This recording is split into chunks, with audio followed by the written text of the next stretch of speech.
Welcome to Women of the World, a show which gives a voice to women from around the world who have chosen to make the United States their home. Our moderator today is Janga. Hello everyone, welcome to the Women of the World, a show that gives voice to the women all around the world. Let me start the show by introducing my co-hosts and wonderful guests here who are here with me on the table. Let me start with my first co-host, Melissa Nambangi. Hi, thanks for coming, Melissa. Thank you. And next we're passing on to our guest, Sherri Moore. Thank you. Thank you so much for coming. Thanks for having me. Yeah. And next, my second co-host, Amalia Moreno-Damgaard. Hi, Thank Uma. you for coming, Amalia. It's so nice. My pleasure. Yeah. Okay. So we're gonna talk about today about our country of origin. So everyone around here are gonna talk about a little bit about what they are fascinated about, something from their country of origin. So like they're gonna perform, they're gonna demonstrate. So we're gonna have some interesting show here. Okay, let me start with my guest here, Sherri Moore. Yes. Hi, thank you for coming again. Thank you. And so Sherri Moore is an author, and her husband is from Finland, and she has been here for more than 10 years now. Yes. And so let's see what she has to talk about her husband from country of origin. I'm an American. I'm a third generation Irish girl. And I met my husband in the Denver airport, and he was from Finland. We were both skiing.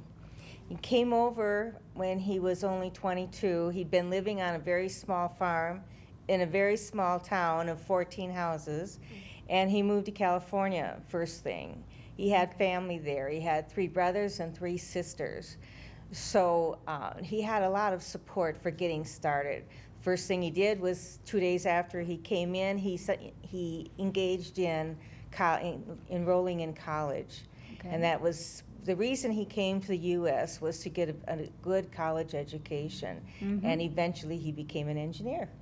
Okay, Sherri, so what are the challenges do you think you faced, during the first initial years of marriage? Well, you face a lot of challenges anyway, being married for a time, but it was combining our 2 cultures, the Irish Catholic culture and the Finnish Lutheran. And people think they're the same culture, but there's a world of difference. Oh, definitely. All my holidays didn't mean much to him, and his holidays were kind of interesting to me. But I tried to cook both Finnish and Irish, mostly American. The American Mexican food. Yeah. So I learned a lot of Finnish cooking, and I can do it quite well. Wow. I wanted to point this out. They were asking me if I'd bring in something that was crafted in Finland. Oh, okay. And this table mat was made by my sister-in-law. Okay. And she does a lot of weaving. What made it so special to me was she used Irish colors.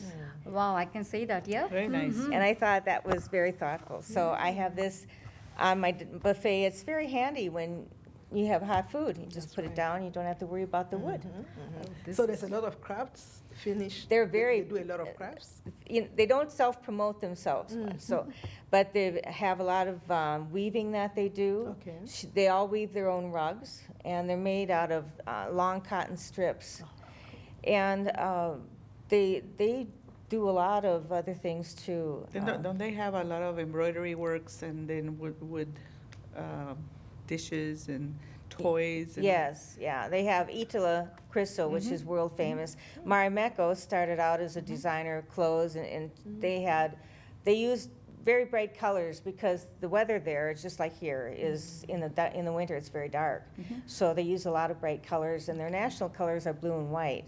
And they'll use those more than we use red, white, and blue here. And there is a Finnish store here in the Twin Cities. Yeah. I've been to that Finnish store and I've seen some of these Marimekko designs. Yeah. And they're yeah. very contemporary, and you wouldn't think that they are really Finnish until you actually That's go into true. the store. I didn't Yes. know. I know the designs, but I didn't know they were Finnish. Yes. As I said, they don't like to promote themselves, which in a way is kind of nice because it's a matter of discovery. You get to discover who they are. I didn't realize one of my best friends was half Finnish because she never told me. So after we got that straightened out, it's really quite fun. Oh, I can see that, when two cultures, different cultures, because you get to know a lot and you get fascinated by other cultures, new Yes, things too. It's like yes. something different. And they feel the same way too. So it's very Yes. nice. We travel a lot. We've traveled a lot through Europe, and we've discovered all that together. It's been very nice. Oh, okay. Oh, thank you so much. It was Thank very you. interesting. Thank you.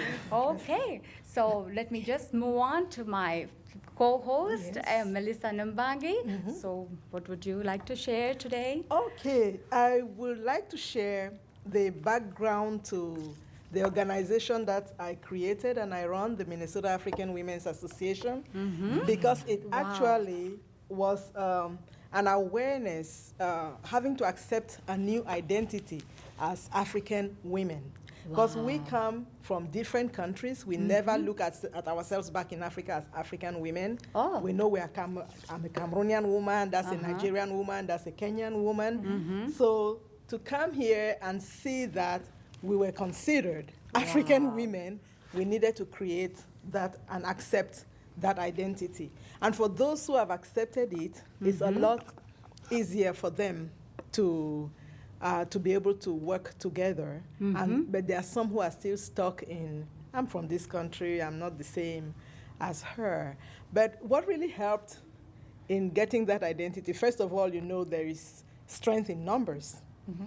If we talk of African women, the population here is very high, or Africans generally, they're over 100,000.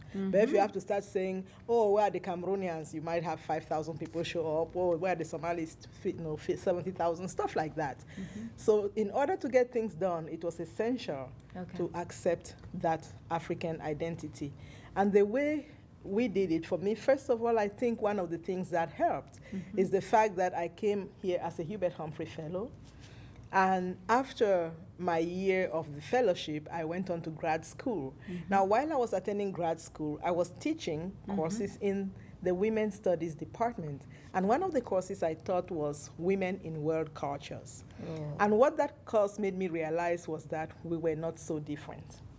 It's the food, it's the dressing, it's the language, but our values are basically the same.